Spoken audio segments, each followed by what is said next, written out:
So, what the television era and the video game era was not able to achieve is now being achieved by this AI era. So, this AI era is basically achieving a new level of brain rots or decline in the human intellect and the processing power in all time low records. And why this is being happening is we are getting addicted to more lazy and more easy tasks than ever. So now to understand this and overcome with this particular problem, we need to know how the brain functions. Okay, we all know that the human brain is like a computer or the master of the human body, but we don't know that human brain is a very lazy stuff or a very lazy part of the body. So the human brain basically tries to identify any pattern, any habit, and once it learns the pattern, it stores it in the cache memory so that if the same task is being done repeatedly or multiple number of times, it need not to process each and every time, and rather picks up the predetermined pattern from the cache and then let the body perform the action. So to overcome this brain rot and the decline and to make your intellect sharp again, what you have to do is put your brain at work. Now it may sound very simple, right? But it is not that simple once you try to implement this thing. Now how we can implement or use it to our benefit is for that we again need to understand how brain basically learns, okay, or uses its intellect to solve problems and do other things.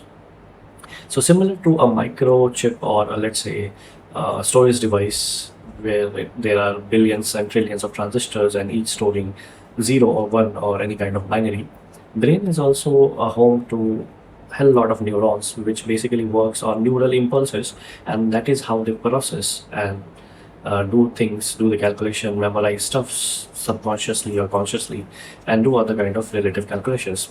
Okay, so once we are adapted to a specific pattern or habit for a long, whether the pattern is good or bad, irrespective of that, the brain stops the processing for that particular option or the particular habit or the particular pattern, because now it knows that okay, so and so person whom the brain is controlling follows this particular pattern, and it has a kind of template and it can pick it everywhere anytime it needed. So to make brain work well again, you have to get rid of all those non-essential patterns, non-essential habits. Now, when we say non-essential, what do you mean? What we exactly mean is there are some essential patterns and essential habits of a body, and there are some non-essential habits.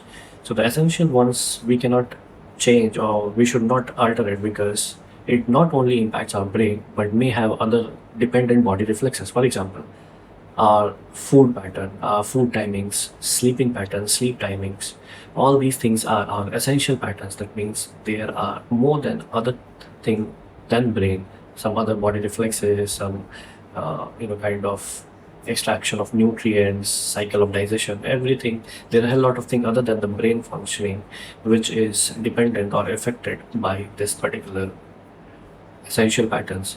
Now, by non-essential pattern, we mean something like we do in some leisure time. Okay, we do as a hobby, we do something recreational, something creative, but again it has a pattern to it. Okay, I don't remember somebody said, but it goes like if you have to learn something you first have to unlearn. So it is similar to that, right? Just a one liner explanation.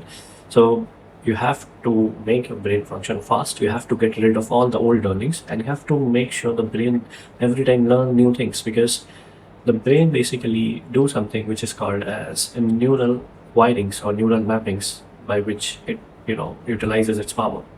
So every time we learn something new or every time we do something which is off the pattern, off the habit, the brain has to function because it does not have a relative template for those new changes. For example, let's say if you do gym in your evening time, try to switch it to yoga. If you do, let's say, yoga, switch your pattern to cycling. Let's say if you like to watch movies, switch your pattern to learn or read books. Okay, let's say you play guitar, switch to some other musical instrument. Need not to learn it to the highest level. It can be just to break off that pattern which your body has learned, that okay, you play guitar and this is your time or this is your way of playing guitar.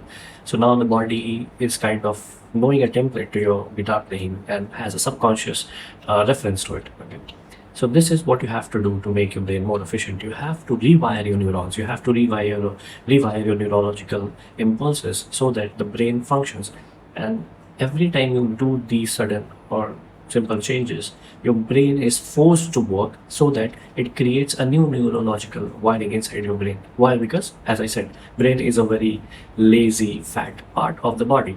It wants to cache everything. It wants to have a template for everything. It wants to analyze patterns. It wants to learn habits. Okay, so that someday, once it has learned the habit or it has learned the pattern, it can stop working for actual and then fetch the patterns and fetch the habits or the templates of those habits and take a backseat. So this is what you don't have to let the brain do. Okay, simple things can be like, let's say, if you're waking up early in the morning, start using your non-essential hand. In my case, it is left hand to do your brushing. Why? Because subconsciously you can do brushing from your right hand as well. Why? Because brain has learned it over time. Your brain has learned it over time that okay, this is how the right hand moves across your jaw, between your teeth, above and below your tongue. So even if you are in half sleep, you can do a brushing, but there is no template reference for your left hand brushing. So every time you use left hand, the brain has to rewire it. Okay, it has to work, find pattern. Okay, how I should move the brush between the teeth and between the jaws. So the brain has to function unwillingly or willingly. Okay, you have left no choice for it to not function. So this is why you have to keep on changing the patterns, and that is why I think there is a famous saying that the change is the only constant. Because even if you have good habits or bad habits, okay, you have to keep them changing, because change is the only final constant which will keep you running. Okay, that is the driving object of the whole thing. And by bad habit, I remember one more thing. So I have seen cases where people who are smoker, okay, so they tell that they don't usually get high and they end up smoking more and more and more. So the same thing has to be done there itself. So there is another saying that if you want to get more high, you have to smoke less. That means you have to break the pattern of the incremental graph. Your brain is thinking that okay, it has achieved let's say a 10 cigarettes a day level, again then 15 cigarettes a day level, like 20 cigarettes a day level. You have to just shock the brain that okay, today I'll smoke only 2 cigarettes and then it's all over. And the brain will have to adapt to that change. So every time there is a rewiring, there is a readjustment of the neurological impulses, the brain has to work, and this is how the brain gets sharp and sharper. So I hope it helps.